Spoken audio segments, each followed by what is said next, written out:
Hello friends, my name is Mohammad Afifuddin. In this video, we are going to learn limit state of serviceability, then limit state of serviceability in deflection and limit state of serviceability in cracking.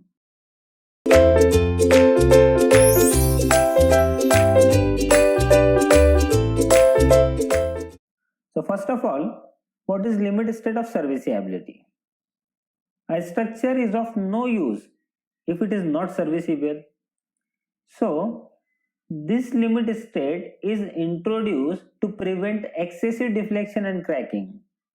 And the limit state of serviceability is related to the satisfactory performance of the structure at working load. The limit state of serviceability consists of limit state of deflection and limit state of cracking. So first of all, we will see limit state of serviceability in deflection. As we know that excessive deflection poses number of problems to the structure, and hence it should be ensured that the actual deflection is less than the maximum allowable deflection.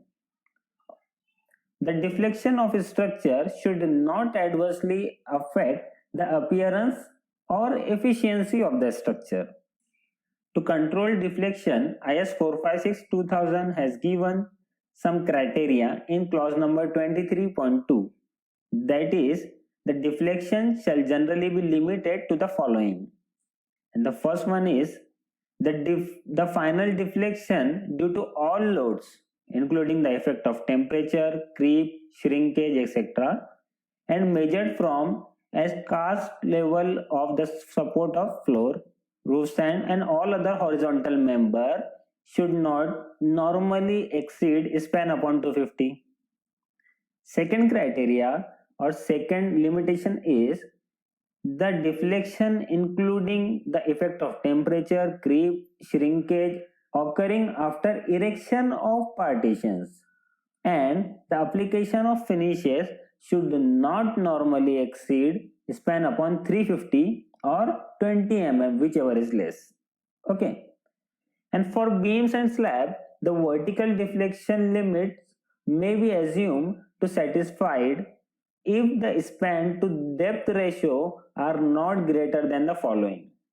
So here they have given some criteria for beam and slab, that is, for beam and slab for span up to 10 meter, a simply supported member, the ratio of span to the effective depth should not be greater than 20.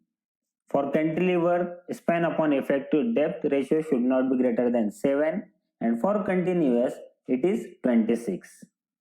And for span about 10 meter, the values in A clause, this clause, may be multiplied by 10 upon span in meters, except for cantilever, for which is to be calculated for the exact deflection.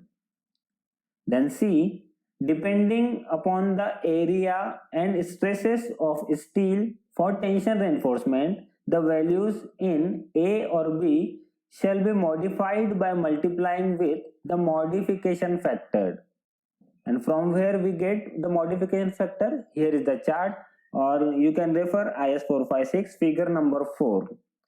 Okay, so here you can see that in this graph, on x-axis percentage of tension reinforcement is given, and on y-axis the modification values are given, and here some curves are plotted which are the steel stresses, okay, in Newton per mm square. So from this graph we can calculate the modification factor. Then next, depending on the area of compression reinforcement, here we are talking about compressive reinforcement or compression reinforcement, the value of span to the depth ratio be further modified by multiplying with the modification factor obtained as per this figure.